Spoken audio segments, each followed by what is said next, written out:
Friends, बढ़ते हैं आज की हमारी कहानी की तरफ। दर्द से मोहब्बत तक का सफ़र भाग 24। साथ ही अगर वीडियो पसंद आती है तो वीडियो को लाइक करें, शेयर करें और मेरे चैनल ढेर सारी कहानियाँ को सब्सक्राइब कर लें। तो आइए शुरू करते हैं। राधिका काव्या के घर पहुंचती है तो बेल बजाती है, पर बहुत बार बेल बजाने के बाद भी जब काव्या दरवाजा नहीं खोलती तो उसको लगता है कि शायद काव्या दवा खाकर सो गई होगी, क्योंकि राधिका को आने में भी थोड़ी देर हो गई थी। इसीलिए राधिका काव्या के घर की एक्स्ट्रा चाबी से दरवाजा खोलकर अंदर चली जाती है, क्योंकि सलोनी ने देव के घर जाते समय अपने घर की एक चाबी राधिका को भी दे दी थी। राधिका दरवाजा खोलकर सीधा काव्या के रूम की तरफ चली जाती है, पर राधिका जैसे ही काव्या के कमरे के अंदर पहुंचती है तो वहां का नजारा देखकर चौंक जाती है। काव्या के कमरे का सारा सामान बिखरा पड़ा था और दरवाजे के पास ही काव्या भी नीचे गिरी हुई थी। काव्या के सिर और हाथ से खून निकल रहा था, क्योंकि गिरने की वजह से काव्या का सिर दरवाजे के पास ही रखी मेज पर लग गया था और गोली लगी जगह पर दबाव पड़ने से उस जख्म से भी खून निकल रहा था। ये सब देखकर राधिका घबरा जाती है और दौड़कर काव्या के पास आकर उसका सिर अपनी गोद में रखती है और काव्या को होश में लाने की कोशिश करते हुए उसका गाल थपथपाते हुए कहती है, काव्या, काव्या उठ, उठ काव्या। पर जब काव्या कोई रिस्पॉन्स नहीं देती तो राधिका देव को फोन करती है, पर देव का phone out of coverage area बता रहा था। काव्या के हाथ से काफी खून बह रहा था, जिसको देखकर राधिका को घबराहट होने लगती है, पर वो खुद को संभालते हुए गहरी सांस लेती है और जल्दी से एम्बुलेंस को कॉल करती है। पर जब तक एम्बुलेंस आती तब तक काव्या का काफी खून बह जाता है। इसीलिए राधिका जल्दी से काव्या की अलमीरा से एक साफ कपड़ा लाती है और काव्या के हाथ पर बांध देती है, जिससे खून बहना थोड़ा रुक जाए। थोड़ी देर में एम्बुलेंस भी आ जाती है और राधिका काव्या को लेकर हॉस्पिटल के लिए निकल जाती है। हॉस्पिटल पहुंचकर डॉक्टर काव्या के हाथ की ड्रेसिंग करते हैं और माथे पर बैंडेज करके एक इंजेक्शन लगा देते हैं, पर काव्या अभी भी बेहोश थी। वहीं राधिका हॉस्पिटल में काव्या के रूम के बाहर इधर से उधर चक्कर लगा रही थी कि तभी इसको दोबारा देव का ध्यान आता है।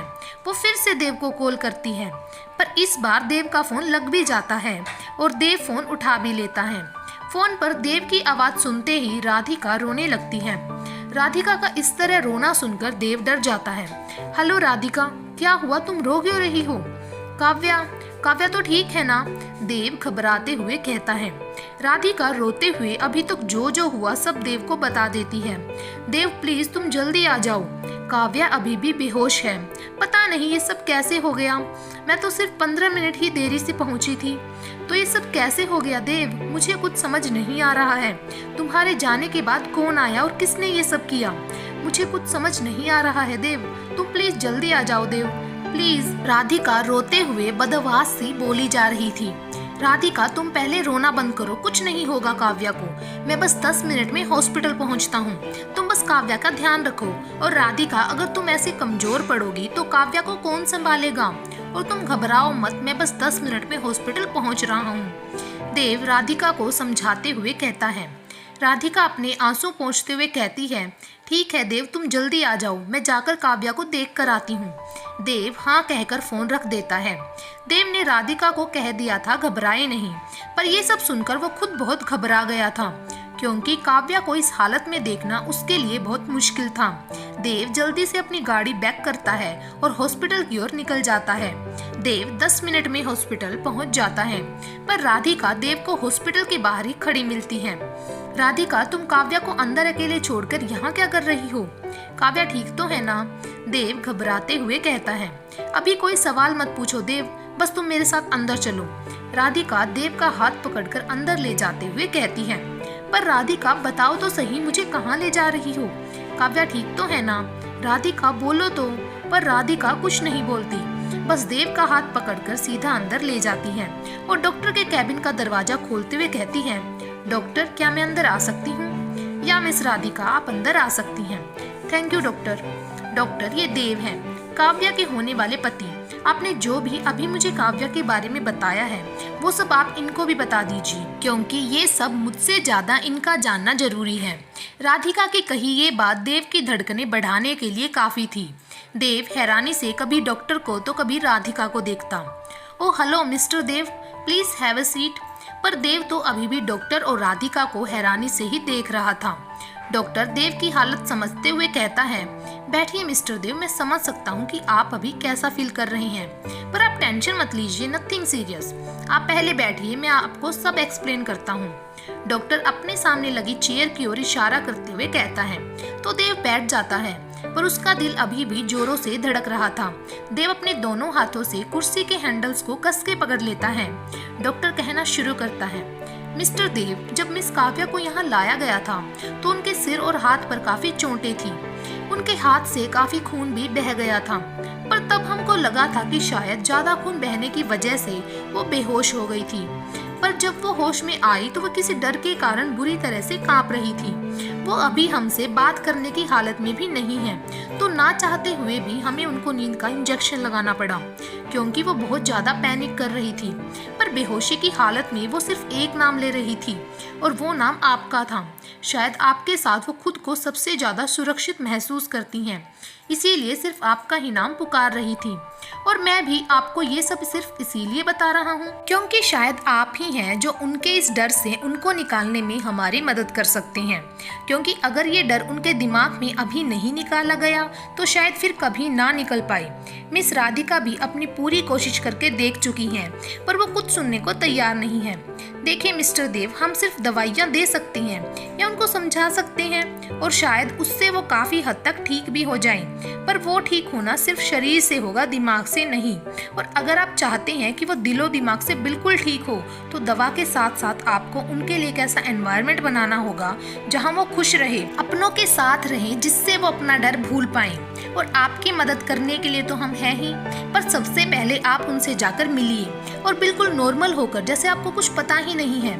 देव को कुछ समझ नहीं आ रहा था कि जिस काव्या को कुछ देर पहले वो हंसते मुस्कुराते हुए छोड़कर गया था, थोड़ी ही देर में ऐसा क्या हो गया जो उसकी ऐसी हालत हो गई। पर अभी वो सिर्फ काव्या से मिलना चाहता था। वो अपनी आंखों के किनारे आए आंसू साफ करते हुए कहता है, सर आप काव्या को अपना बेस्ट ट्रीटमेंट दीजिए और काव्या की सारी जिम्मेदारी मेरी है। डॉक्टर आप बिल्कुल चिंता मत कीजिए मिस्टर देव, हम अपना बेस्ट ही देंगे। बस आप इतना ध्यान रखिएगा कि जिस हादसे की वजह से मिस काव्या इतनी डर गई हैं, अब वो उसके बारे में ना ही सोचे, और इसके लिए आपको सबसे पहले उस हादसे के बारे में पता लगाना होगा, क्योंकि वो हमको कुछ बताने के लिए तैयार ही नहीं है। और उनसे जबरदस्ती कुछ भी पूछने से अच्छा है कि वो सब कुछ खुद बताए, क्योंकि ये ज्यादा अच्छा है। Dev ji doctor, and thank you. इतना कहकर देव डॉक्टर के कैबिन से बाहर निकलकर वहीं पास रखी बेंच पर बैठ जाता है। राधिका भी उसके बगल में आकर बैठ जाती है। राधिका, डॉक्टर सही कह रही हैं देव, काव्या सही में बहुत डरी हुई है।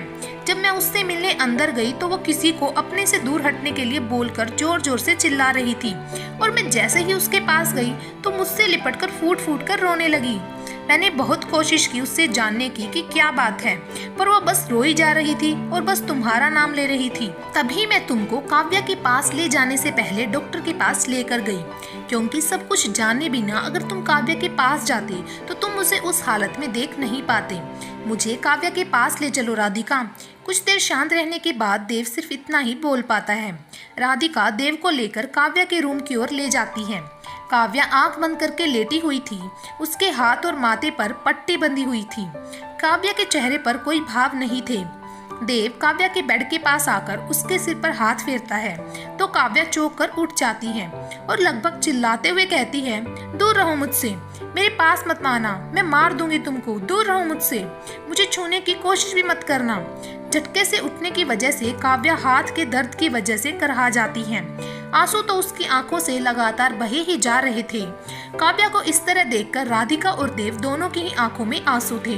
देव काव्या के पास जाकर उसको कसकर गले लगाते हुए कहता है, बस काव्या बस, शांत हो जाओ, मैं तुम्हारा देव हूँ, कोई नहीं आएगा तुम्हारे पास, कोई तुमको कुछ नहीं कहेगा, अब मैं आ गया हूँ ना, अब सब ठीक हो जाएगा। देव का एहसास पाते ही काव्या शांत हो जाती है और देव से लिपटकर जोर जोर से रोने लगती है और सिसकते हुए कहती है, देव प्लीज मुझे छोड़कर अब कभी मत जाना। अगर तुम मुझे छोड़कर कभी भी कहीं गए तो मैं मर जाऊंगी। तुमको पता है तुम्हारे जाने के बाद वो आया था। काव्या इससे आगे कुछ कहती देव उसके होठों पर उंगली रख देता है। बस अब कुछ नहीं, और मैं अपनी रानी साहिबा को छोड़कर कहीं जा सकता हूँ क्या? बिल्कुल नहीं, देव हल्की सी मुस्कुराहट के साथ कहता है। पर अभी हम घर चलेंगे, मैं डॉक्टर से बात करके आता हूँ।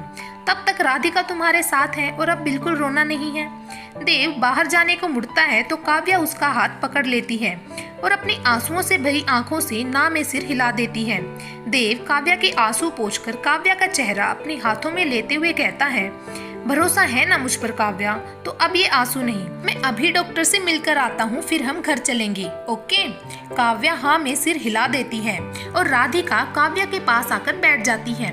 देव डॉक्टर से बात करके काव्या को हॉस्पिटल से लेकर घर जाने के लिए निकल जाता है तो राधिका को घर ड्रॉप करने के लिए कहता है, पर राधिका ये कहकर मना कर देती है कि वो खुद चली जाएगी।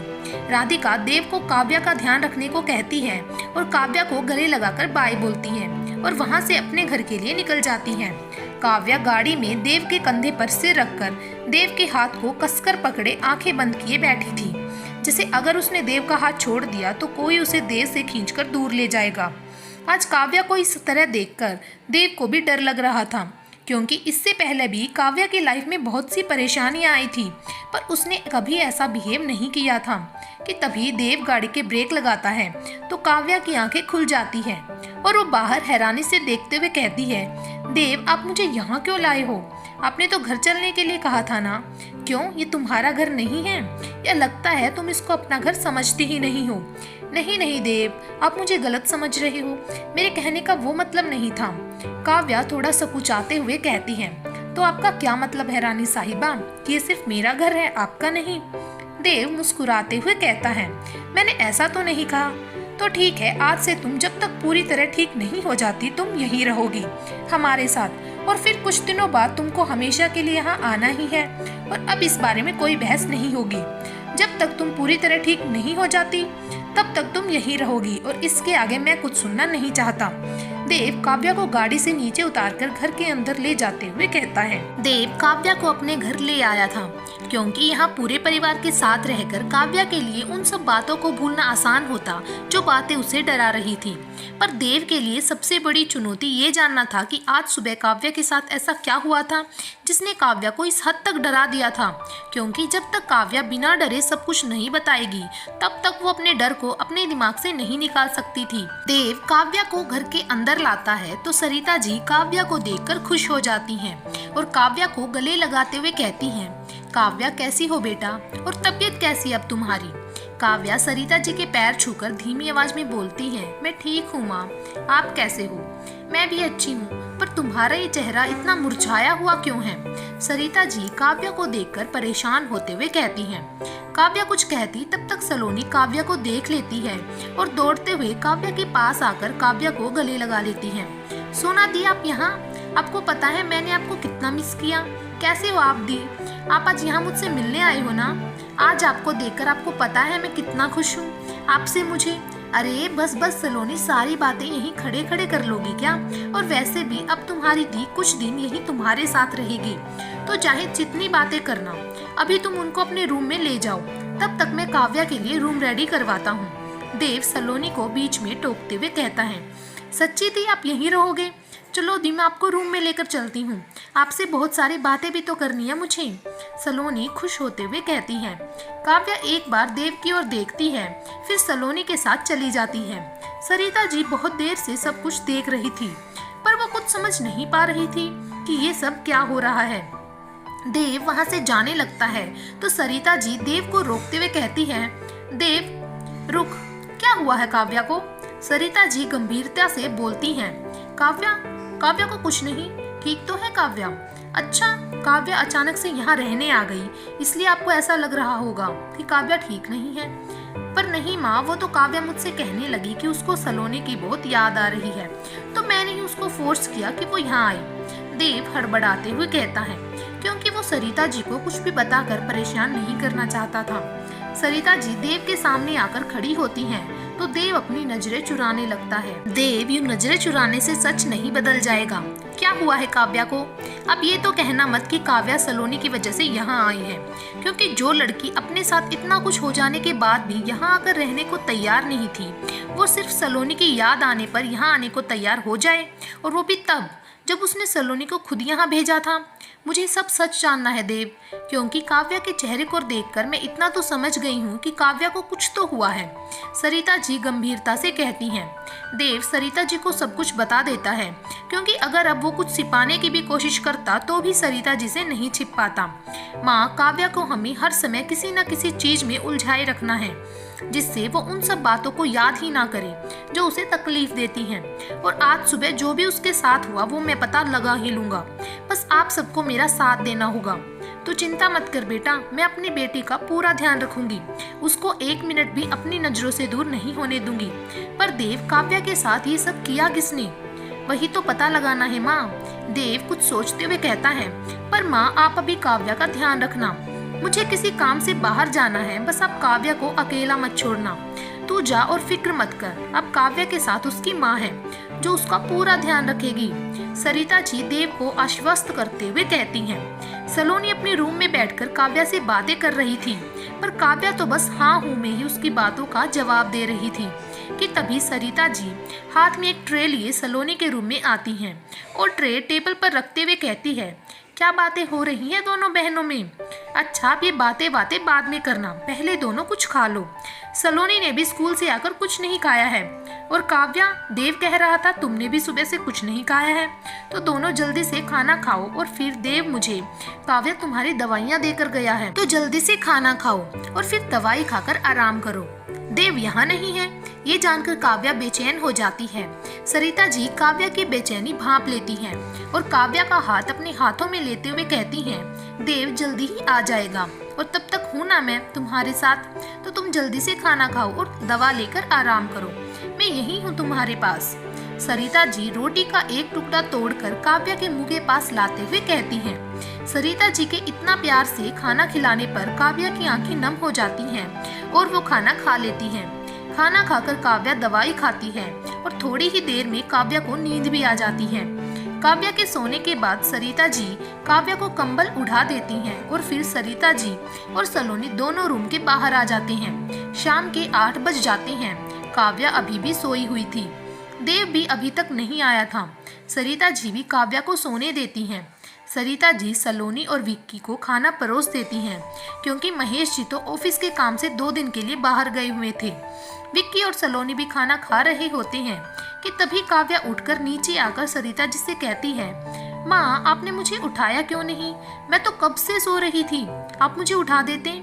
सरिता जी काव्या को कुर्सी पर बैठाते हुए उसके सामने खाने की प्लेट रखते हुए कहती हैं, ये सब छोड़ो, पहले खाना खाओ, और वैसे भी तुम्हारे लिए आराम बहुत जरूरी है, और अब खाना खाकर भी तुमको आराम ही करना है।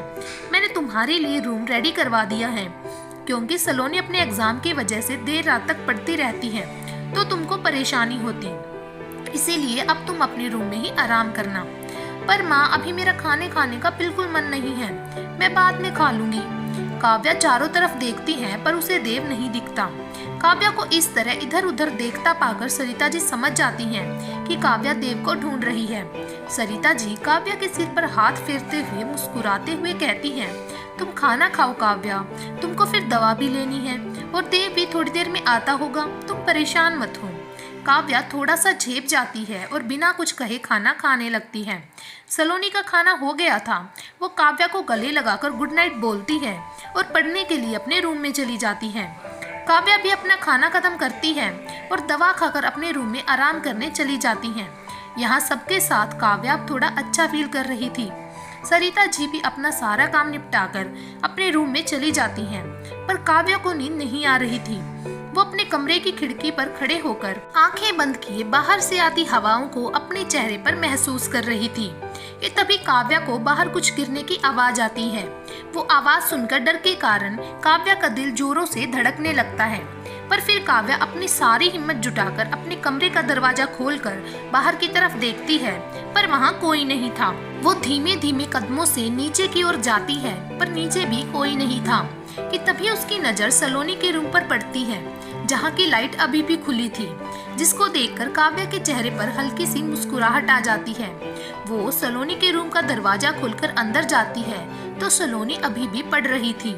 काव्या उसके सिर पर हाथ फेरते हुए कहती है, सलोनी इतनी रात तक पढ़ रही है, अभी सो जाओ, सुबह उठ के पढ़ लेना। इतनी रात तक पढ़ेगी तो बीमार हो जाएगी। पढ़ने के साथ साथ पूरी नींद लेना भी बहुत जरूरी है। हाँ दी, बस ये एक चैप्टर पूरा हो जाए, फिर बस सोने ही जा रही थी।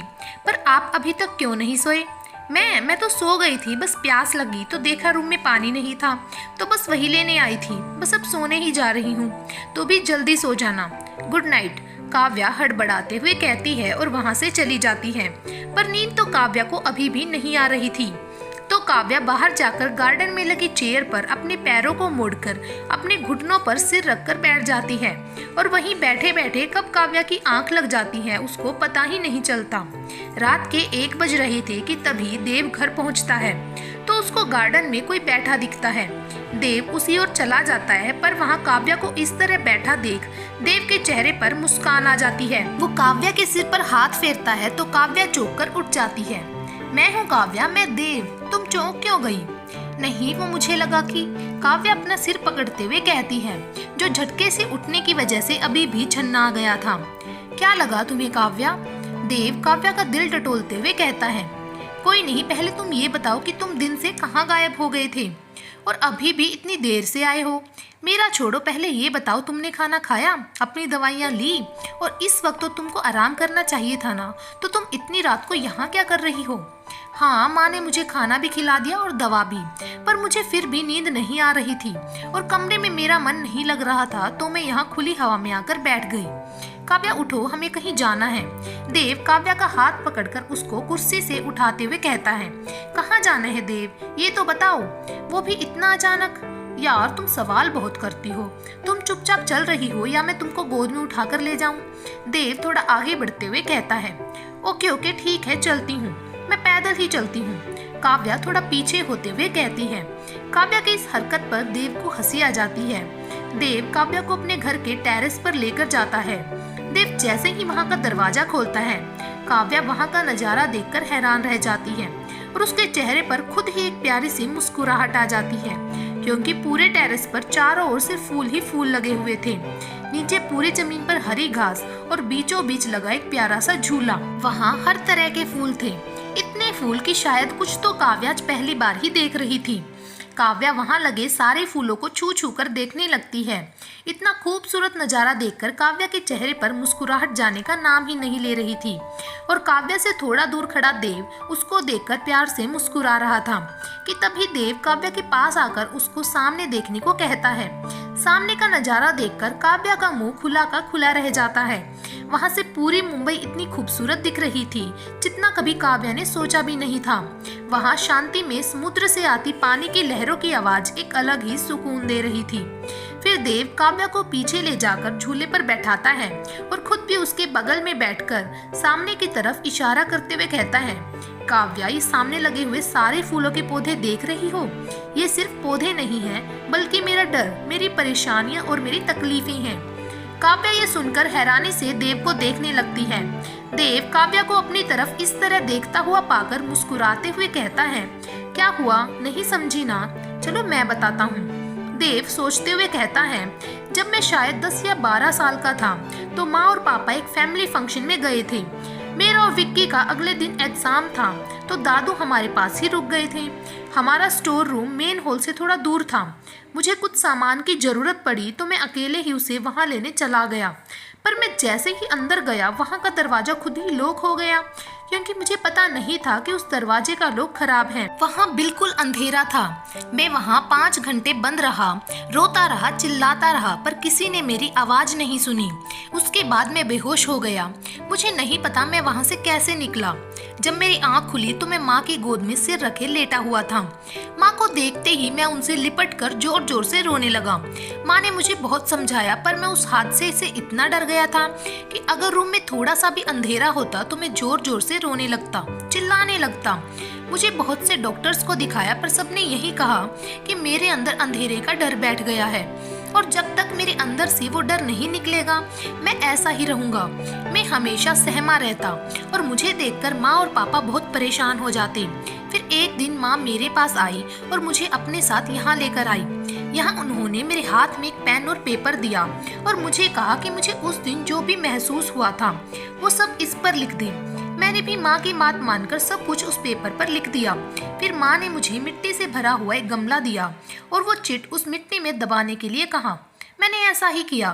फिर माँ ने मुझसे कहा कि जब भी मुझे कभी भी डर लगे तब मैं जो भी महसूस करूं वो ऐसे ही एक चिट पर लिखूं और यहाँ मिट्टी में दबा दूं और ये तब तक करता रहूं जब तक मेरा डर पूरी तरह से ना निकल जाए। और जैसे ही मैं अपने डर पर पूरी तरह जीत पा लूं तो यहाँ एक खूबसूरत सा पौधा लगा दूं जो मेरे डर से जीत का प्रतीक हो। फिर मैं ऐसा हर बार करने लगा। फिर सिर्फ डर से ही नहीं, जब भी मुझे कोई परेशानी होती या तकलीफ होती तो मैं ऐसा ही करता। फिर मुझे पौधे लगाना अच्छा लगने लगा। अब मुझे जहाँ भी कोई नया तरह का पौधा दिखता है मैं यहाँ लाकर लगा देता हूँ। फिर देव काव्या को भी एक पेन और पेपर देते हुए कहता है, काव्या मैं जानता हूँ तुम्हें भी कोई डर है जो अंदर ही अंदर तुमको परेशान कर रहा है, जो ना तो तुम किसी को बता पा रही हो और ना ही जिसे तुम अपने दिल से निकाल पा रही हो। और तुम ये भी तरीका अपना सकती हो, तुम आराम से यहाँ बैठकर लिखो, मैं वहाँ थोड़ा दूर खड़ा हूँ। देव वहाँ से उठते हुए कहता है कि तभी काव्या देव को रोकते हुए उसका हाथ पकड़ते हुए कहती है, पर देव मैं तो तुमको हॉस्पिटल में ही सब कुछ बता रही थी, पर तुमने ही तो मुझे रोक दिया था। मैं तो अभी भी तुमको सब कुछ बताना चाहती हूँ पर तुम यहाँ थे ही नहीं। देव काव्या के हाथ पर हाथ रखते हुए कहता है, हॉस्पिटल में तुम मुझे सिर्फ आज सुबह का सच बताना चाहती थी, पर मुझे आज का नहीं बल्कि जिस दिन मेरे इंटरव्यू से पहले तुम मुझसे मिलने आई थी, मुझे उस दिन से सब कुछ जानना है। बताओगी? काव्या देव को हैरानी से देखने लगती है कि देव को कैसे पता कि वो तब से परेशान है, जबकि उसने तो कुछ बताया भी नहीं था। पर काव्या कुछ नहीं कहती, सिर्फ हाँ में सिर हिला देती है। देव भी काव्या के करीब आकर बैठ जाता है और काव्या कहना शुरू करती है, देव आपको याद है जिस दिन मैं पापा को फाइल देने आई थी, उस दिन घर जाते वक्त अपने आप ही रास्ते में मेरी स्कूटी खराब हो गई और मुझे ऐसा लगा जैसे कोई मेरा पीछा कर रहा है, पर वहाँ कोई नहीं था। मैंने भी उसको अपना वहम ही समझा, पर ये सब फिर हर रोज होने लगा। मुझे ऐसा लगता जैसे हमेशा कोई मेरा पीछा कर रहा है। मुझे घर से निकलने में भी डर लगने लगा। फिर एक दिन मुझे लगा कि जैसे कोई मेरे कमरे में है, पर वहाँ कोई नहीं था। और यही सोचते सोचते उस दिन मेरा हाथ भी जल गया। मैं उसी दिन तुमको सब कुछ बताना चाहती थी, पर अगले दिन तुम्हें अपने इंटरव्यू के लिए निकलना था और मैं तुमको ये सब बताकर परेशान नहीं करना चाहती थी। फिर मुझे गोली लग गई और मैं इन सब बातों के बारे में भूल गई।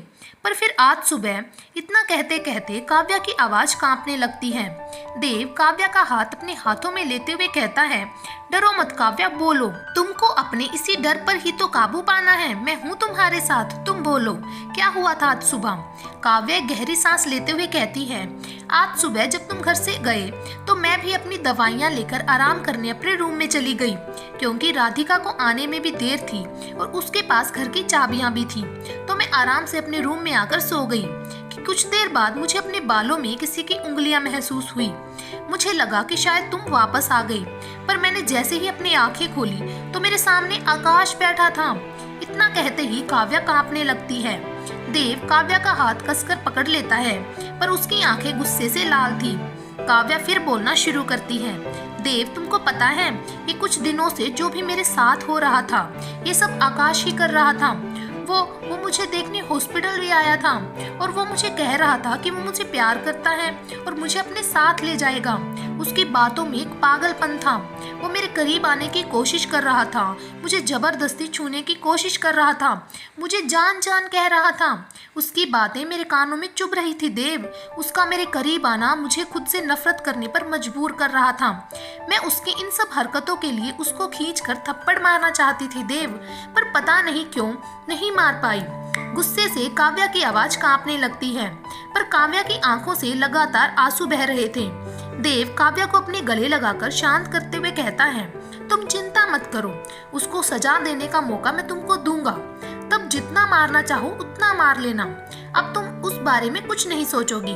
फिर देव मुस्कुराते हुए कहता है, आकाश को तो हम उसके किए की सजा दिला ही देंगे, पर मुझे किस बात की सजा मिल रही है। मतलब मैं कुछ समझी नहीं। मतलब ये कि आकाश को तो सजा मिल जाएगी, पर मेरे हाथों को किस बात की सजा दे रही हो आप रानी साहिबा? देव काव्या को अपने हाथ दिखाते हुए कहता है, जहाँ काव्या के नाखूनों के निशान थे। काव्या जल्दी से देव का हाथ अपने हाथों में लेकर घबराते हुए कहती है, सॉरी सॉरी देव, वो मैंने ये सब जानकर नहीं किया, वो ये सब मुझसे गुस्से से हो गया। सॉरी देव, आपको दर्द हो रहा होगा ना? काव्या की आंखों से एक आंसू टपक कर देव के हाथ पर गिर जाता है। अरे मैं तो मजाक कर रहा था, मैं ठीक हूँ बिल्कुल, और इसमें रोने की क्या बात है? देव काव्या का चेहरा अपने हाथों में लेते हुए कहता है, और अपना ये गुस्सा कम होने भी मत देना, क्योंकि जिस दिन आकाश मेरा हाथ लग गया, तुम्हारा ये गुस्सा उस दिन तुम्हारे बहुत काम आएगा। देव बिल्कुल गंभीर होकर कहता है, पर अभी तुमको इस सॉरी की माफी तभी मिलेगी जब तुम मुझे अपने हाथों से खाना खिलाओगी, क्योंकि अभी मुझे बहुत जोर से भूख लग रही है। देव मासूम सा चेहरा बनाते हुए कहता है, तुमको भूख लगी है और तुम मुझे ये अब बता रहे हो? ये गलत है देव, चलो पहले चलकर खाना खाओ। काव्या देव का हाथ पकड़कर खड़े होते हुए कहती है, खाना मैं नहीं खाऊंगा, बल्कि तुम मुझे खिलाओगी तभी मैं खाना खाऊंगा। हाँ हाँ मैं ही खिलाऊंगी, अब चले मिस्टर अकड़ू? काव्या मुस्कुराते हुए कहती है, बिल्कुल चलिए। कहकर देव काव्या के साथ नीचे डाइनिंग टेबल पर आकर बैठ जाता है और काव्या देव को खाना परोसने लगती है, पर एक हाथ से खाना परोसना काव्या के लिए मुश्किल हो रहा था। देव ये देख लेता है और काव्या को अपने सामने वाली कुर्सी पर बैठाते हुए कहता है, तुम बस यहाँ आराम से बैठो, मैं खुद ही खाना ले लूंगा। जब तकलीफ हो रही है तो बोल क्यों नहीं रही हो? मुझे तुम्हारी यही आदत बिल्कुल अच्छी नहीं लगती काव्या, कि तुम कभी मुझसे अपना दर्द नहीं बांटती हो। नहीं देव, ऐसा कुछ नहीं है, और मुझे खाना परोसने में हाथ में बिल्कुल भी दर्द नहीं हो रहा था। हाँ वो तो मुझे दिख ही रहा था। देव झूठ मूठ का नाराज होते हुए कहता है, अच्छा आप ये सब छोड़िए और पहले खाना खाइए। काव्या देव के प्लेट में रोटी रखते हुए कहती है। देव बिना कुछ कहे खाना खाने लगता है, क्योंकि रात भी काफी हो गई थी और काव्या भी बहुत थकी हुई लग रही थी। तो देव जल्दी से अपना खाना खत्म करता है और काव्या को उसके कमरे में उसके बेड पर आराम से बैठाते हुए कहता है, अब चुपचाप सो जाना, पूरे घर में टहलते मत रहना, और अगर कुछ भी चाहिए हो तो मुझे आवाज लगा देना, मैं यही सामने वाले रूम में हूँ, समझी? काव्या मासूमियत से हाँ में सिर हिला देती है और चुपचाप अपने बेड पर कंबल ओढ़कर लेट जाती है। देव काव्या के रूम से जाने लगता है कि तभी काव्या देव को पीछे से आवाज लगाते हुए कहती है, देव मैं उस दिन आकाश से डरी नहीं थी, क्योंकि मैं स्ट्रोंग हूँ और मैं किसी से नहीं डरती, बस उस दिन थोड़ा घबरा गई थी। काव्या हल्के से मुस्कुराते हुए कहती है। देव अपने हाथ पीछे बांधे काव्या के पास आते हुए कहता है, अच्छा जी, तो आप उस दिन डरी नहीं थी? तो मुझे ये बताइए कि फिर उस दिन बेहोशी में मेरा नाम क्यों ले रही थी आप? वो तो ऐसे ही निकल गया होगा मेरे मुंह से। अच्छा मुझे नींद आ रही है, गुड नाइट। काव्या जल्दी से अपना कंबल अपने मुंह तक ओढ़ते हुए कहती है। देव काव्या की इस हरकत पर मुस्कुरा देता है और काव्या के रूम का दरवाजा बंद करके अपने रूम में चला जाता है। पर आज देव की आंखों में नींद नहीं थी। वो बार बार अपना फोन चेक करता और अपने कमरे में इधर उधर टहलने लगता कि तभी देव का फोन बजता है और वो बिना समय गवाए फोन उठाते हुए कहता है, क्या हुआ, कुछ पता चला? देव गंभीर होकर कहता है कि तभी सामने से आवाज आती है, सॉरी सर, उसका कुछ पता नहीं चला। हमने उसके हर ठिकाने पर देखा पर वो कहीं नहीं मिला। हमने उसके सारे नंबर भी ट्रेस किए पर उसके सारे नंबर उसके जेल जाने के बाद से ऑन ही नहीं हुए हैं। शायद उसको पता चल गया है कि हम उसको ढूंढ रहे हैं, इसीलिए शायद वो अंडरग्राउंड हो गया है।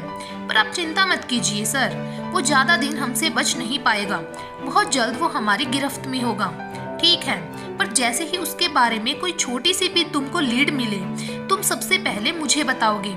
Okay sir. देव फोन रख देता है और अपनी खिड़की के पास खड़ा होकर एक गहरी सांस लेते हुए कहता है, तुमने बहुत गलत किया आकाश, जो तुमने काव्या को फिर से तकलीफ देने की कोशिश की। अब पहले मैं तुमको सजा दूंगा और फिर कानून तुमको सजा देगा। जस्ट वेट एंड वॉच आकाश। अगली सुबह देव की आंख उसके चेहरे पर पड़ती सूरज की किरणों से खुलती है। वो उठकर टाइम देखता है तो सुबह के 7 बज रहे थे। देव उठकर सीधा बाथरूम में चला जाता है और नहाकर बाहर आता है। पर आज वो अपने घर के कपड़ों में ही था। वो अपनी टी शर्ट की बाजुओं को ऊपर करता हुआ काव्या को देखने उसके रूम में जाता है तो काव्या अभी भी सो रही थी और वो इतनी गहरी नींद में थी कि उसका फोन बज रहा था, पर वो तब भी नहीं उठी थी। पहले देव काव्या को उठाने की सोचता है, पर काव्या इतनी गहरी नींद में थी कि देव को उसका उठाना ठीक नहीं लगता। वो खुद ही काव्या का फोन देखता है तो फोन राधिका का था। देव फोन उठा लेता है। हेलो राधिका, सॉरी वो काव्या सोई हुई थी तो मैंने उसका फोन उठा लिया। अभी काफी गहरी नींद में है तो तुम थोड़ी देर बाद कॉल कर लेना। या कॉल क्या, तुम खुद ही घर आ जाओ, सबसे मिलना भी हो जाएगा और काव्या को भी अच्छा लगेगा। कोई बात नहीं देव, तुम काव्या को सोने दो। और मैंने तो काव्या को सिर्फ ये बताने के लिए कॉल किया था कि मुझे आज ही अर्जेंटली बेंगलोर के लिए निकलना पड़ रहा है तो मैं उससे नहीं मिल पाऊंगी। तो प्लीज़ तुम उसको बता देना। मुझे पता है वो थोड़ा गुस्सा करेगी, पर प्लीज़ तुम उसको संभाल लेना। राधिका कुछ परेशान होते हुए कहती है। राधिका, सब ठीक है ना? तुम कुछ परेशान लग रही हो और अभी तो तुम 4-5 दिन और रुकने वाली थी, फिर इतनी जल्दी जा रही हो। Everything is all right? वो देव, विनोद की मम्मी की तबीयत अचानक खराब हो गई है तो इसीलिए हमको जल्दी जाना पड़ रहा है, तो बस उसी का थोड़ा टेंशन है। क्या हुआ आंटी को? और तुम टेंशन मत लो, सब ठीक होगा। आंटी जल्द ही ठीक हो जाएगी। थैंक यू देव। और अब काव्या कैसी है? काव्या बिल्कुल ठीक है, तुम उसकी टेंशन मत लो। तुम आंटी, विनोद और अपना ध्यान रखना और बेंगलोर पहुंचते ही आंटी कैसी है मुझे भी बताना। और काव्या की चिंता मत करो, उसको मैं संभाल लूंगा, तुम बस आंटी का ध्यान रखना। हाँ देव, अच्छा मैं अब बेंगलोर पहुंचकर तुमको फोन करती हूँ और काव्या के साथ साथ अपना भी ध्यान रखना। Bye bye and happy journey. Dev phone वापस टेबल पर रख देता है। काव्या अभी भी सोई हुई थी। देव काव्या के पास बैठकर उसका हाथ अपने हाथों में लेते हुए कहता है, मुझे पता है काव्या, इन दिनों तुमने अकेले बहुत कुछ सहा है, अकेले ही बहुत सी तकलीफ भी सही है, पर अब मैं तुमसे वादा करता हूँ कि तुमको अकेला छोड़कर मैं अब कहीं नहीं जाऊँगा। और वो आकाश चाहे पाताल में ही क्यों ना छुपा हो, उसको तो मैं ढूंढकर ऐसी सजा दूंगा कि फिर कभी वो किसी भी लड़की के साथ ऐसा करने की क्या उनकी ओर देखने की भी हिम्मत नहीं कर पाएगा। ये कहते हुए देव का चेहरा गुस्से से लाल हो जाता है। वो एक बार काव्या की तरफ देखता है जो अभी भी गहरी नींद में थी।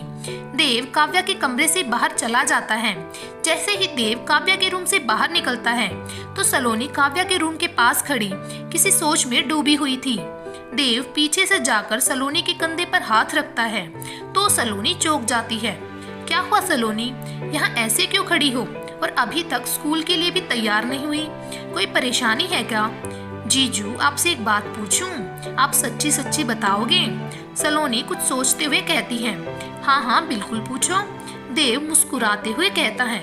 जीजू दी को क्या हुआ है? वो कुछ अजीब सा बिहेव कर रही हैं।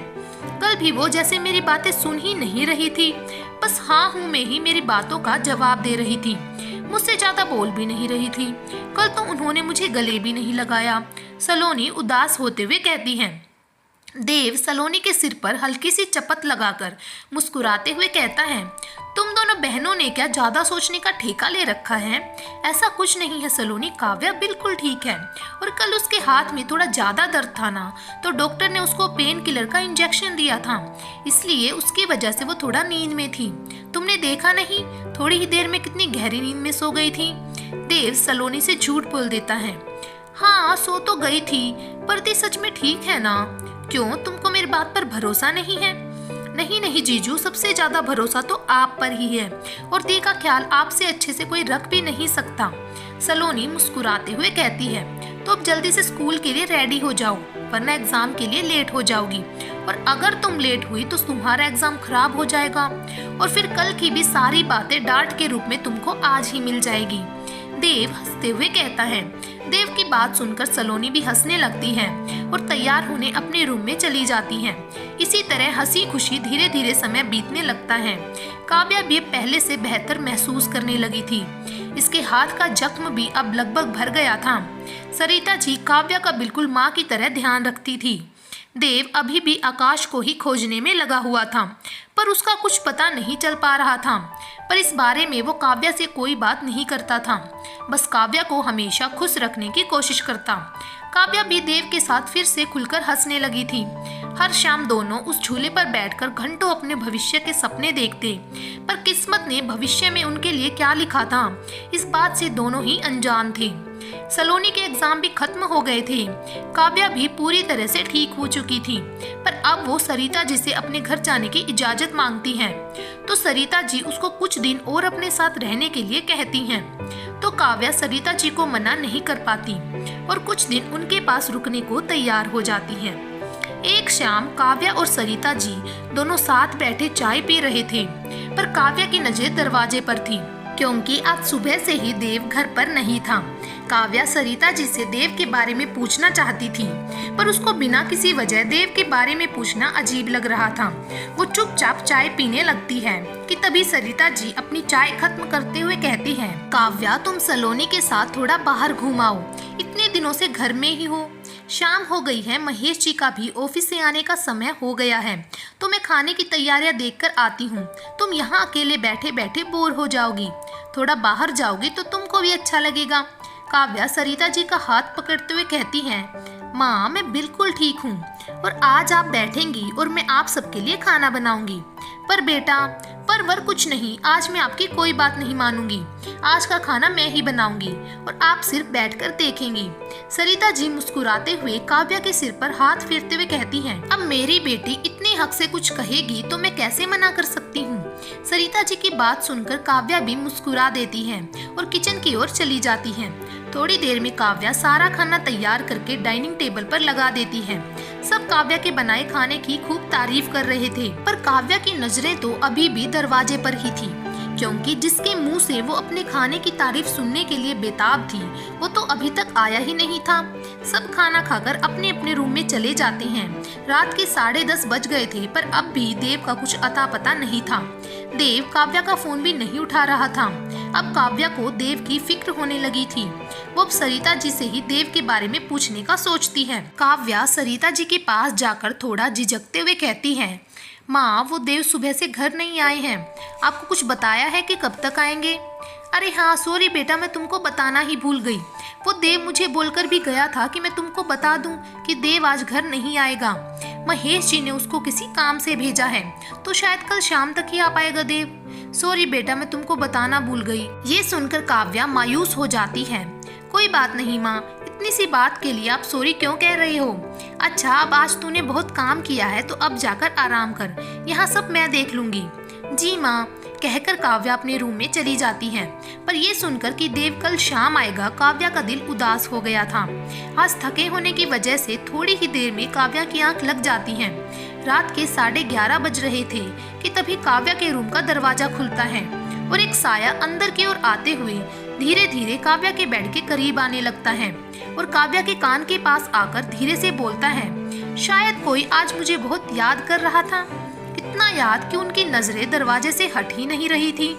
ये सुनते ही काव्या के चेहरे पर एक बड़ी सी मुस्कुराहट आ जाती है, पर काव्या उस मुस्कुराहट को छुपाते हुए और झूठा गुस्से का नाटक करके उठते हुए कहती है, गलतफहमी है ये आपकी, मैं किसी का इंतजार नहीं कर रही थी और मुझे क्या, आपका घर है, आप जब चाहे तब आओ, जब चाहे तब जाओ, मैं कौन होती हूँ आपसे कुछ कहने वाली। कहकर काव्या अपना चेहरा दूसरी तरफ घुमा लेती है। बाप रे, इतना गुस्सा, मतलब आज हमारी रानी साहिबा हमसे बात नहीं करेगी? बिल्कुल नहीं। कोई बात नहीं, तुमको बात नहीं करनी मत करो, पर मैं तो बात करूंगा, देव मुस्कुराते हुए कहता है। देव की ये बात सुनकर काव्या को हंसी आ जाती है। देव आपसे तो कोई ज्यादा देर तक नाराज भी नहीं रह सकता, काव्या हंसते हुए कहती है। तो मैं हूँ ही ऐसा कि तभी देव की नजर घड़ी पर पड़ती है जो 12 बजने में सिर्फ 15 मिनट दिखा रही थी। अच्छा ये सब छोड़ो, जल्दी से ये पहनकर तैयार हो जाओ, देव काव्या के हाथ में एक बड़ा सा पैकेट रखते हुए कहता है। काव्या हैरानी से उस डब्बे को खोलकर देखती है तो उसमें बहुत खूबसूरत रेड कलर की साड़ी थी। काव्या कुछ बोलती उससे पहले देव काव्या को बेड से उठाते हुए बाथरूम की ओर ले जाते हुए कहता है, मुझे पता है तुम्हारे बहुत सारे सवाल हैं, पर अभी कोई सवाल नहीं, थोड़ी देर में तुम्हारे सारे सवालों के जवाब दूंगा, पर अभी तुम्हारे पास तैयार होने के लिए सिर्फ 10 मिनट हैं, तो प्लीज जल्दी से बिना कोई सवाल किए तैयार हो जाओ प्लीज। देव काव्या को बाथरूम के अंदर भेजते हुए कहता है। काव्या को कुछ समझ नहीं आ रहा था कि देव इतनी रात को ये सब क्या कह रहा है, पर अब तैयार होने के सिवा काव्या के पास कोई दूसरा रास्ता भी कहाँ था। काव्या जल्दी से साड़ी पहनकर बाहर आ जाती है। रेड साड़ी, फुल स्लीव्स का ब्लाउज और उस पर काव्या के उड़ते बाल। देव तो काव्या को देखकर पलकें झपकाना भी भूल गया था। देव धीरे धीरे काव्या के करीब आने लगता है। देव के बढ़ते कदमों के साथ काव्या की धड़कनें भी बढ़ने लगती हैं।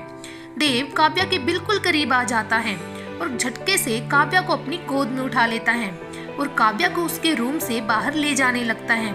काव्या के तो जैसे शब्द उसके गले में ही अटक गए थे, पर फिर भी काव्या हिम्मत करके अटकते हुए देव से बोलती है, देव आप ऐसे कहाँ ले जा रही हो मुझे? किसी ने देख लिया तो क्या सोचेगा? प्लीज मुझे नीचे उतार दीजिए। पर देव कुछ नहीं बोलता, बस काव्या को गोद में उठाए चलता रहता है। देव काव्या को टेरेस पर ले आया था जहाँ काफी अंधेरा था। फिर देव काव्या को नीचे उतार देता है। देव आप मुझे टेरेस पर लेकर क्यों आए हो? और यहाँ इतना अंधेरा है, मुझे कुछ दिखाई भी नहीं दे रहा है। देव आप कुछ बोलते क्यों नहीं? देव आप यहीं है ना? काव्या देव को आवाज लगाते हुए कहती है, पर देव की कोई आवाज नहीं आती। तो काव्या अपने अंदाज से आगे बढ़ने लगती है। काव्या जैसे ही आगे की तरफ अपना कदम बढ़ाती है, वैसे ही लाइट आ जाती है और सामने का नजारा देखकर काव्या हैरान रह जाती है। पूरा टेरेस लाल गुलाब से सजा हुआ था। जहाँ काव्या खड़ी थी वहाँ से झूले तक हर जगह गुलाब की पंखुड़ियाँ बिछी हुई थी। सामने लगा झूला बहुत खूबसूरती से सजाया गया था। चारों तरफ पूरे टेरेस पर छोटी छोटी टिमटिमाती लड़ियां लगी हुई थी, जिनको देखकर ऐसा लग रहा था जैसे आसमान के सारे तारे आज जमीन पर उतर आए हों। सामने लगी बड़ी सी मेज, जिसको बहुत करीने से फूलों से सजाया गया था, उस पर केक रखा हुआ था, जिस पर बहुत खूबसूरती से हैप्पी बर्थडे रानी साहिबा लिखा हुआ था। आज काव्या का बर्थडे था। ये सब देखकर काव्या को अपनी आंखों पर विश्वास नहीं हो रहा था। उसको तो सब सपने जैसा लग रहा था। काव्या सब चीजों को छू छू कर देख रही थी कि जिससे खुद को यकीन दिला सके कि ये कोई सपना नहीं बल्कि हकीकत है। वहीं देव पीछे हाथ बांधे खड़ा काव्या को देख खुश हो रहा था कि तभी देव पीछे से काव्या को आवाज लगाता है। तो काव्या देव को देखते ही देव की तरफ भागते हुए देव के गले लग जाती है और देव काव्या को अपनी बाहों में भरते हुए कहता है, हैप्पी बर्थडे रानी साहिबा, कैसा लगा आपको मेरा सरप्राइज? बस थोड़ी सी खुशी देना चाहता था आपको, तो बताइए कैसा लगा आपको ये सब? वैसे ये डेकोरेशन वगैरह में मैं थोड़ा कच्चा हूँ, पर फिर भी कोशिश की है, तो बताइए कैसा लगा आपको ये सब? अरे बोलिए तो रानी साहिबा। जब काव्या कुछ नहीं बोलती तो देव काव्या को खुद से अलग करता है। काव्या का पूरा चेहरा आंसुओं से भीगा हुआ था। देव काव्या का चेहरा अपने हाथों में लेकर घबराते हुए कहता है, क्या हुआ काव्या, तुमको ये सब अच्छा नहीं लगा? मुझसे कोई गलती हो गई क्या? क्या हुआ काव्या, कुछ बोलो, प्लीज रो मत। अगर मुझसे कोई गलती हो गई हो तो मुझे माफ कर दो, पर प्लीज ऐसे रो मत। देव काव्या के आंसू पोंछते हुए कहता है, ये खुशी के आंसू है देव, और आपको ऐसा लगा भी कैसे कि मुझे ये सब पसंद नहीं आया? कोई बेवकूफ ही होगा जिसको ये सब पसंद नहीं आएगा, बल्कि ये तो मेरी अब तक की जिंदगी का सबसे अच्छा बर्थडे है, क्योंकि इसमें आप मेरे साथ हैं देव, जिसने मेरे बर्थडे को स्पेशल बनाने के लिए इतना कुछ किया है। मुझे तो अभी भी यकीन नहीं आ रहा है देव कि ये हकीकत है। सब एक सपने जैसा लग रहा है, क्योंकि मुझे तो याद भी नहीं है कि जितनी खुश मैं आज हूँ उतना खुश मैं कब हुई थी। कहते हुए फिर काव्या की आंखें नम हो जाती हैं। और अब तुमको ये याद रखने की जरूरत है भी नहीं कि तुम किस दिन खुश थी, क्योंकि अब तुम्हारा हर दिन सिर्फ खुशियों से भरा होगा, और ये मेरा वादा है तुमसे। देव काव्या को गले लगाते हुए कहता है। फिर देव काव्या के हाथ में चाकू देते हुए कहता है, चलिए रानी साहिबा अब केक कट करते हैं, वरना बेचारा केक भी कह उठेगा, अरे मैडम अब मुझे क्या अपने अगले बर्थडे पर कट करोगे? देव की बात सुनकर काव्या हंसने लगती है और केक कट करके देव को खिलाती है। देव भी काव्या को केक खिलाता है। फिर देव काव्या को झूले पर बैठाता है और खुद नीचे बैठकर काव्या के पैर अपने घुटने पर रखता है। देव ये क्या कर रहे हो, और तुम नीचे क्यों बैठे हो? देव मैं तुमसे कुछ कह रही हूँ देव। अरे यार कितना बोलती हो तुम, 2 मिनट अपना मुंह बंद करके नहीं बैठ सकती क्या? देव चिढ़ते हुए कहता है, अच्छा तो मैं ज्यादा बोलती हूँ, ठीक है अब मैं बोलूंगी ही नहीं। कहकर काव्या मुंह फुलाकर अपना मुंह दूसरी तरफ कर लेती है कि तभी अपने पैर देखकर काव्या के चेहरे पर मुस्कुराहट आ जाती है।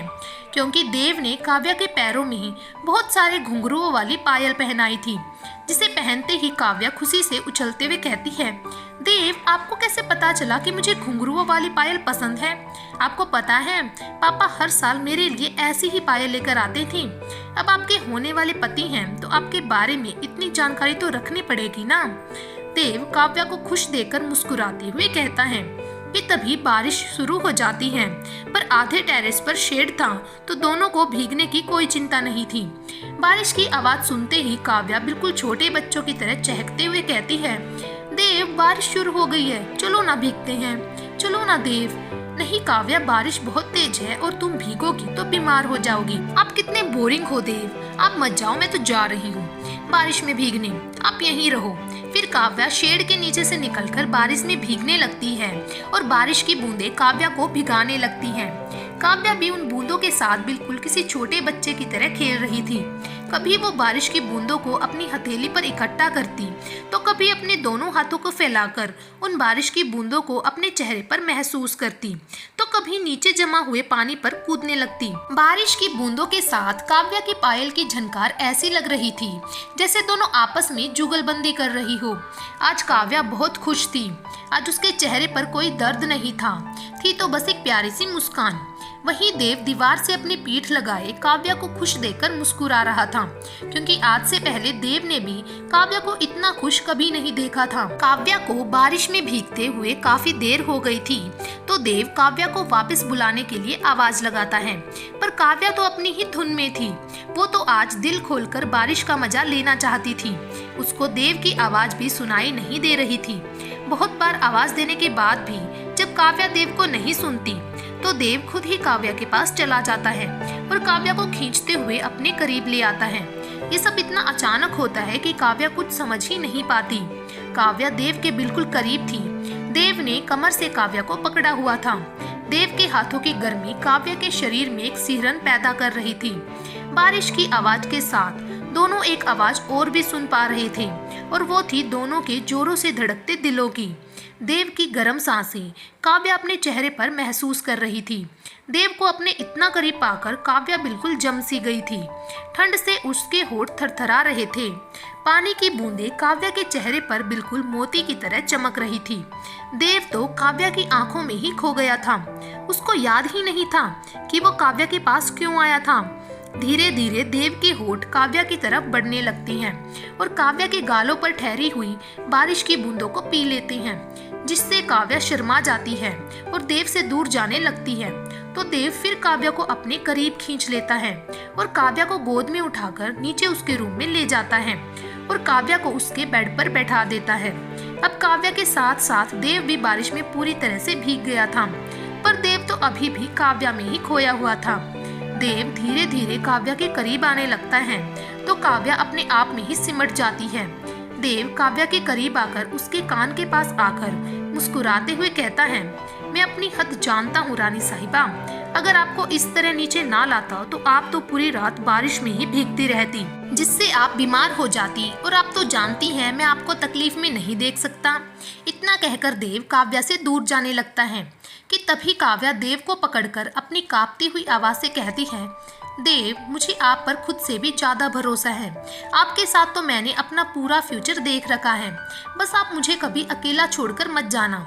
देव काव्या को गले लगा लेता है और काव्या के माथे को चूमते हुए कहता है, कभी नहीं, तुमसे दूर जाने के बारे में तो मैं अपने सपने में भी नहीं सोच सकता, पर पहले तुम अपने कपड़े चेंज कर लो, तब तक मैं तुम्हारे लिए हल्दी वाला दूध लेकर आता हूँ, वरना कल तक तुमको सर्दी लग जाएगी। काव्या हाँ में सिर हिला देती है, क्योंकि बारिश में भीगने की वजह से काव्या को काफी ठंड भी लग रही थी।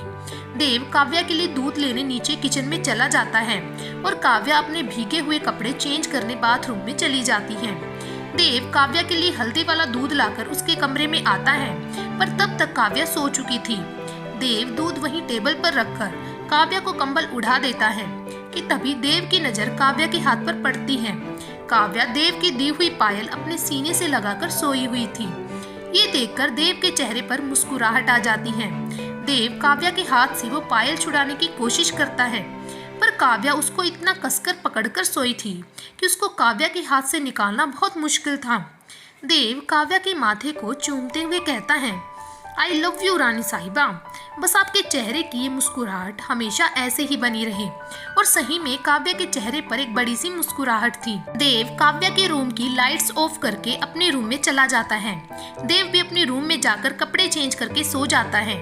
पर आज देव बहुत खुश था, क्योंकि आज बहुत दिनों के बाद देव ने काव्या को इतना खुश देखा था।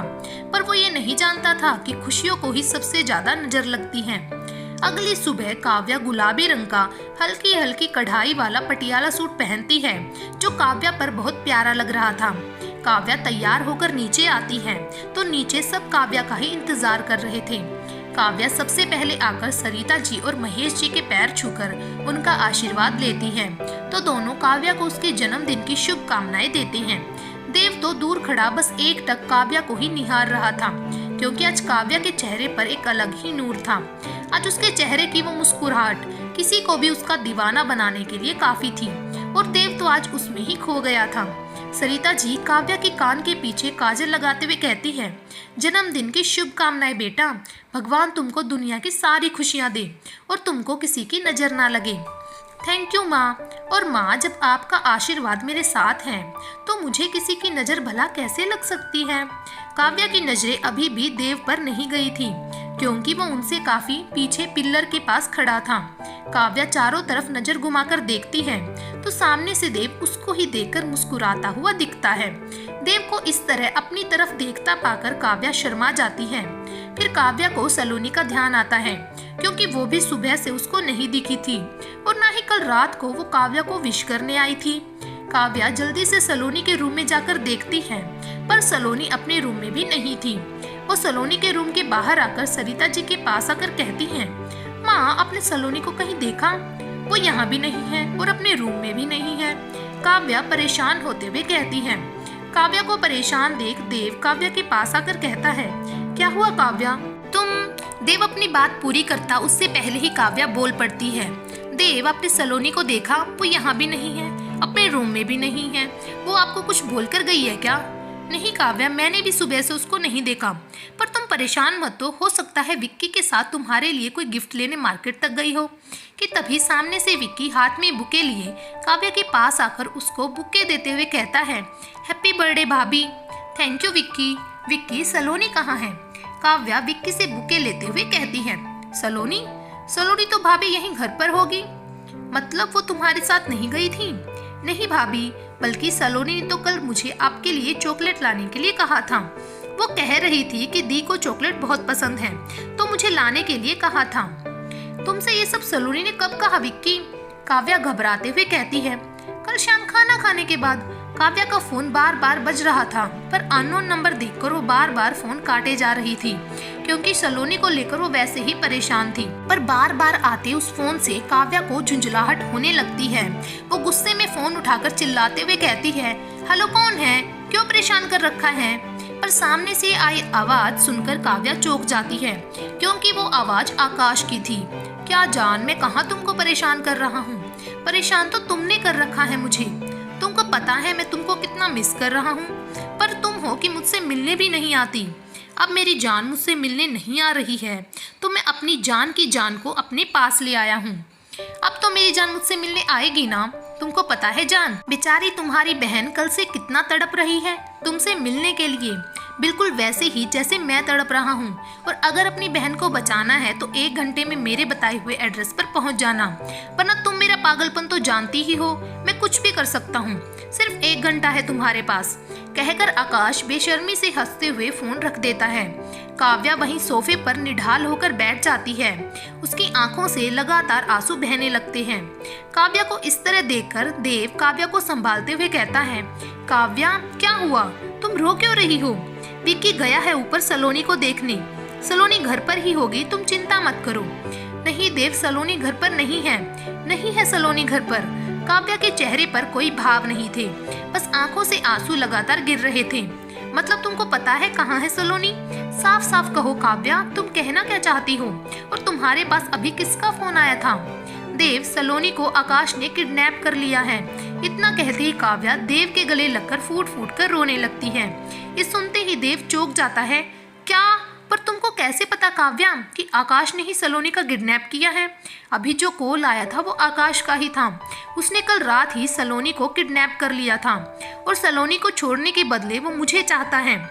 देव प्लीज मेरी सलोनी को बचा लो, प्लीज देव, काव्या रोते हुए कहती है। इतना सुनते ही देव गुस्से से लाल हो जाता है और गुस्से से कांपते हुए चिल्लाते हुए कहता है, क्या उस आकाश की इतनी हिम्मत बढ़ गई कि उसने तुमसे ऐसा कहा? मैं उसको छोड़ूंगा नहीं, इस बार तो जान से ही मार दूंगा उसे। देव को इस तरह देखकर काव्या सहम जाती है, क्योंकि आज पहली बार वो देव को इतने गुस्से में देख रही थी। देव को इस तरह इतने गुस्से में देख सरिता जी, महेश जी और विक्की तीनों दौड़कर उनके पास आ जाते हैं। क्या हुआ देव, तू इतना गुस्सा क्यों कर रहा है? फिर सरिता जी काव्या के पास आकर कहती हैं, क्या हुआ काव्या, तुम रो क्यों रही हो? सलोनी मिल जाएगी काव्या, देखना वो यहीं कहीं आसपास गई होगी और अभी आती ही होगी। काव्या सरिता जी के गले लगकर रोते हुए कहती है, नहीं माँ, वो नहीं आएगी क्योंकि सलोनी का किडनैप हो गया है माँ। पता नहीं वो किस हाल में होगी, वो तो भी बच्ची है, अभी पता नहीं इतना सब कुछ कैसे सह रही होगी। अगर उसको कुछ हो गया तो मैं क्या करूँगी माँ? क्या सलोनी का किडनैप? कैसे, कब? कल रात तक तो वो हमारे साथ थी, तो ये सब कब हुआ? पता नहीं माँ। काव्या इससे आगे कुछ कहती कि तभी काव्या के फोन पर एक मैसेज आता है जो आकाश का ही था। काव्या उसको देखते ही बाहर की तरफ भागने लगती है, पर देव उसको रोकते हुए कहता है, क्या हुआ काव्या, ऐसे भागते हुए कहाँ जा रही हो? मुझे जाने दो देव, आकाश ने एड्रेस भेज दिया है और अगर मैं 1 घंटे में वहां नहीं पहुंची तो वो सलोनी के साथ कुछ भी कर सकता है। मुझे जाने दो देव, प्लीज मुझे जाने दो। काव्या रोते हुए देव से खुद को जबरदस्ती छुड़ाते हुए कहती है, पागल हो गई हो क्या? उसने बोला और तुम चल दी? तुमको पूरा भरोसा है कि तुम्हारे जाने से वो सलोनी को छोड़ देगा? इससे तो तुम सलोनी और अपनी दोनों की जान को खतरे में डाल रही हो। देव काव्या को समझाते हुए कहता है, तो मैं क्या करूं देव, वो मेरी सलोनी को मार देगा, मैं क्या करूं देव? काव्या रोते हुए वही जमीन पर निढाल सी बैठ जाती है। देव से काव्या की ये हालत नहीं देखी जा रही थी। वो काव्या को गले लगाते हुए कहता है, तुम चिंता मत करो काव्या, मैं तुम्हें और सलोनी दोनों को कुछ नहीं होने दूंगा। तुमको मुझ पर विश्वास है ना? काव्या आंसुओं से भरी आंख के साथ हाँ में सिर हिला देती है। देव काव्या को नीचे से उठाकर ऊपर सोफे पर बैठाकर खुद काव्या के कदमों में बैठते हुए कहता है, बस थोड़ा सा समय दे दो मुझे काव्या, मैं जल्द ही सलोनी को तुम्हारे पास लेकर आऊंगा, तुम बस रो मत। इतना कहकर देव काव्या को सरिता जी के पास छोड़कर अंदर अपने कमरे में जाकर किसी को फोन करके बाहर आ जाता है। काव्या सरिता के कंधे पर सिर रखे बैठी थी कि तभी काव्या का फोन फिर से बजने लगता है। काव्या कांपते हाथों से अपना फोन उठाती है तो फोन आकाश का ही था। काव्या देव की तरफ देखती है तो वो उसे फोन उठाने के लिए कहता है। काव्या अपने कांपते हुए हाथों से फोन उठाती है। काव्या के कुछ बोलने से पहले ही आकाश गुस्से से चीखते हुए कहता है, काव्या तुम अपनी बहन को बचाना नहीं चाहती हो क्या? या तुमको तुम्हारी बहन की लाश भेजूं तब तुम यहाँ आओगी? नहीं नहीं आकाश, तुम सलोनी को कुछ मत करना, मैं आ रही हूँ, तुम प्लीज सलोनी को कुछ मत करना। काव्या रोते हुए कहती है, ठीक है, तुमको एक नया एड्रेस भेज रहा हूँ, अब सिर्फ 20 मिनट है तुम्हारे पास। अगर तुम इन 20 मिनटों में यहाँ नहीं पहुँची तो 20 मिनट बाद अपनी बहन की लाश देखने के लिए तैयार रहना। काव्या कुछ कहती तब तक आकाश फोन रख चुका था। काव्या देव से कुछ कहती उससे पहले देव विक्की के पास आकर कहता है, विक्की मैं और काव्या अभी आकाश के बताए एड्रेस पर जाने के लिए निकल रहे हैं।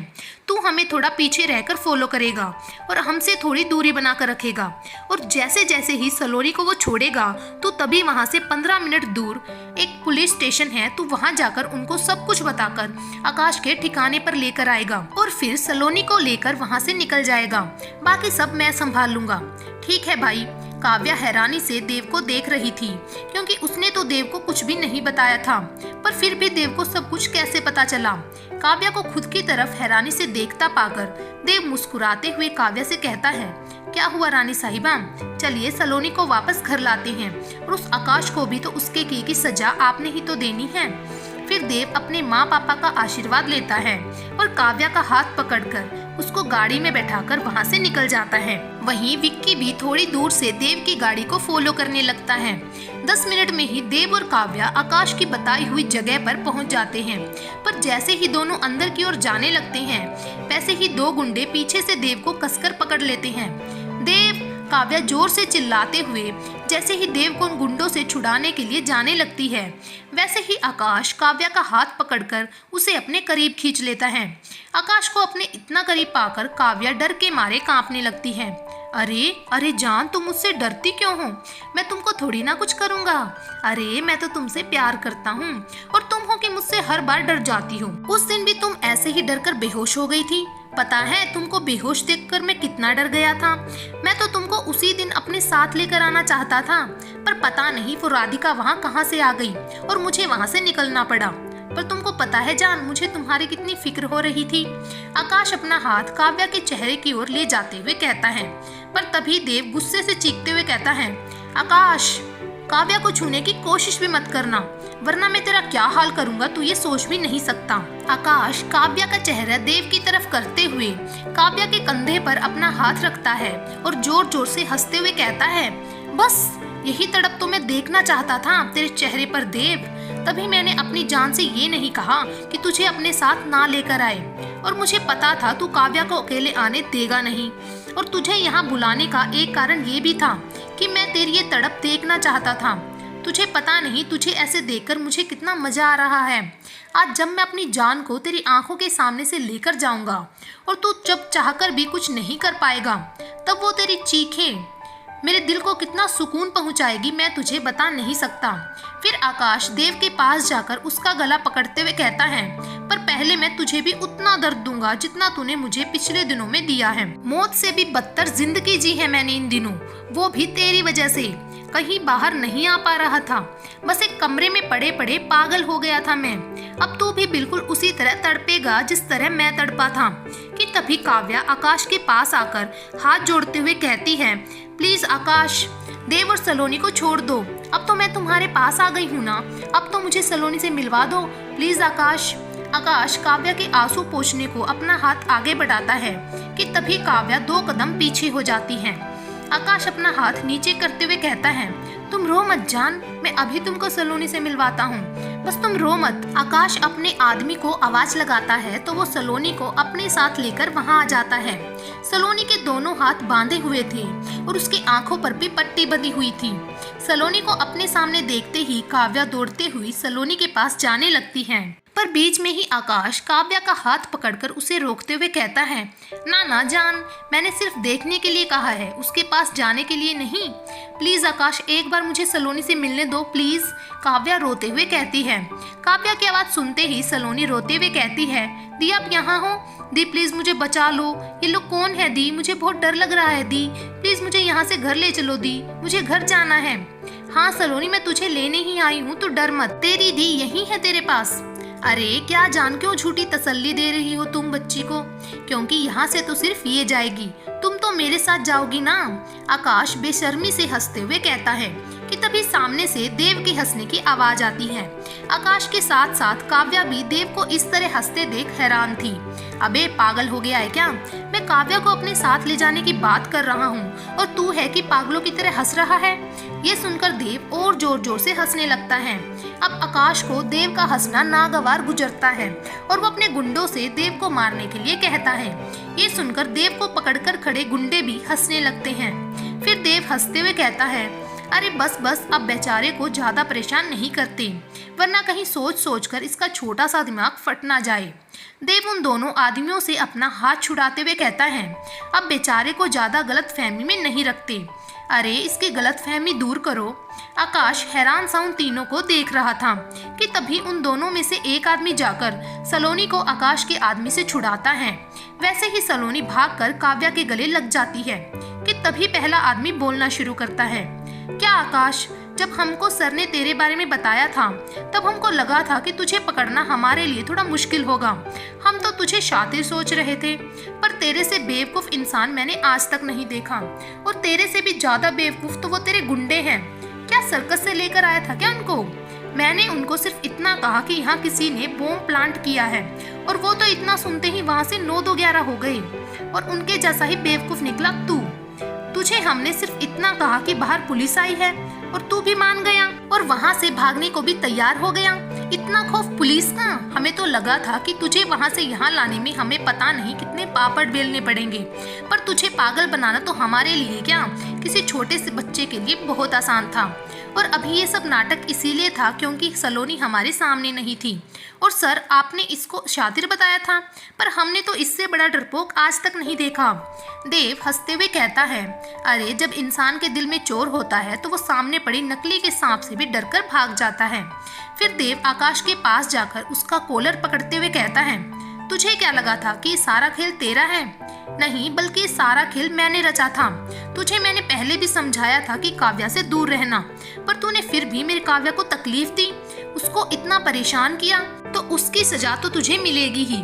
सलोनी, तू जा, बाहर विक्की तेरा वेट कर रहा है। और चिंता मत करना, इसने तुझे जितनी भी तकलीफ दी है उसका हिसाब मैं इससे ले लूंगा। सलोनी काव्या की तरफ देखती है तो काव्या हाँ में सिर हिला देती है। तो सलोनी भागते हुए वहाँ से बाहर निकल जाती है। फिर देव आकाश के दोनों हाथ पीछे की तरफ मरोड़ देता है, जिससे आकाश बुरी तरह से दर्द से चिल्लाने लगता है, अपने इन्हीं गंदे हाथों से तूने मेरी काव्या को छुआ था ना? फिर देव घुमाकर एक मुक्का आकाश के मुंह पर मारते हुए कहता है, इसी अपनी गंदी जुबान से मेरी काव्या का नाम लेता था ना तू? फिर देव उसको घसीटते हुए काव्या के पास ले जाकर कहता है, काव्या, आज तुम्हारा गुनहगार तुम्हारे सामने खड़ा है। मैंने कहा था तुमसे अपना गुस्सा कम मत होने देना। आज मौका है, निकाल दो अपना सारा गुस्सा। जितनी इसने तुमको तकलीफ दी है, आज ले लो सारा बदला। काव्या की आंखों से आंसू बह रहे थे। वो धीरे धीरे आकाश की तरफ बढ़ती है और आकाश को खींचकर थप्पड़ लगा देती है। मैं तुमको मारकर अपने हाथ गंदे नहीं करना चाहती, पर ये एक थप्पड़ तुमको मारना जरूरी था, जिससे कि तुमको ये याद रहे कि कोई भी औरत कमजोर नहीं होती। तो दोबारा किसी लड़की के बारे में गलत सोचने से पहले मेरा ये थप्पड़ याद रखना। काव्या गुस्से से अपने दांत पीसते हुए कहती है कि तभी पुलिस वहां पहुंच जाती है। देव आकाश को पुलिस के हवाले कर देता है, क्योंकि विक्की और सलोनी ने पहले ही पुलिस स्टेशन जाकर पुलिस को सब कुछ बता दिया था। पुलिस आकाश को लेकर वहां से चली जाती है, पर आकाश खामोश था और आकाश की ये खामोशी किसी बहुत बड़े तूफान का संकेत दे रही थी। देव काव्या को लेकर घर आ जाता है। सलोनी पहले ही विक्की के साथ घर पहुंच गई थी। सलोनी काव्या को सामने से आता देख भागकर काव्या के पास जाकर उसके गले लगकर रोते हुए कहती है, दी, आपको पता है मैं कितना डर गई थी। मुझे लगा था कि मैं फिर आपको कभी देख ही नहीं पाऊंगी। चल पागल, कुछ भी सोचती है। तुझे लगता है मैं तुझे कुछ होने देती? काव्या सलोनी के आंसू साफ करते हुए कहती है। देव बिना कुछ बोले वहां से अंदर अपने कमरे में चला जाता है। काव्या समझ जाती है कि देव परेशान है। काव्या उस वक्त कुछ नहीं बोलती और सलोनी को उसके रूम में जाकर आराम करने को कहती है। काव्या घर के सभी लोगों को भी आराम करने को कहती है, क्योंकि सभी आज सुबह से काफी परेशान थे। फिर काव्या अपने रूम में जाकर मुंह धोती है और फिर अपने कपड़े चेंज करके किचन में अपनी और देव के लिए कॉफी बनाकर देव के रूम में लेकर चली जाती है। देव अपने बेड पर आंखें बंद किए पीठ लगाए हुए बैठा था। काव्या कॉफी की ट्रे धीरे से नीचे रखती है और देव का सर दबाने लगती है कि तभी झटके से देव की आंख खुल जाती है। देव की आंखें आंसुओं से भरी थी। देव की आंखों में आंसू देखकर काव्या डर जाती है और देव का चेहरा अपने हाथों में लेते हुए कहती है, क्या हुआ देव, आप रो क्यों रही हो? देव काव्या को कसकर अपने गले लगा लेता है। काव्या, तुमको पता है, आज एक पल के लिए मुझे ऐसा लगा कि जैसे मैंने तुमको खो दिया है और अब मैं कभी तुमको नहीं देख पाऊंगा, कभी तुमको अपने करीब महसूस नहीं कर पाऊंगा। तुमको पता है, ये ख्याल ही तुम मुझसे दूर हो जाओगी मेरे लिए मौत से भी बदतर है। फिर देव काव्या का हाथ अपने हाथ में लेते हुए कहता है, तुम वादा करो मुझसे काव्या, तुम्हारी जिंदगी में चाहे कितनी भी बड़ी परेशानी आए, पर तुम मेरा ये हाथ कभी नहीं छोड़ोगी। मैं हर कदम पर तुम्हारे साथ रहूंगा काव्या, ये मेरा प्रॉमिस है तुमको। और मैं भी आपसे वादा करती हूँ देव, आपको छोड़कर कहीं नहीं जाऊंगी और आपके बिना जीने के बारे में तो अब मैं सोच भी नहीं सकती देव। अच्छा, अब ये सब छोड़ो, क्योंकि अब तो मैं आपको छोड़कर कहीं नहीं जाने वाली, पर अगर हमने इस कॉफी को थोड़ी देर और छोड़ दिया तो ये कॉफी जरूर ठंडी हो जाएगी। काव्या हंसते हुए देव को कॉफी का कप देते हुए कहती है।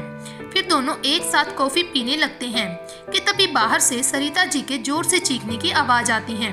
सरिता जी की आवाज सुनकर दोनों अपना कप वहीं छोड़कर बाहर की तरफ भागने लगते हैं, पर बाहर का नजारा देखकर दोनों के होश उड़ जाते हैं, क्योंकि सामने आकाश हाथ में गन लिए खड़ा था।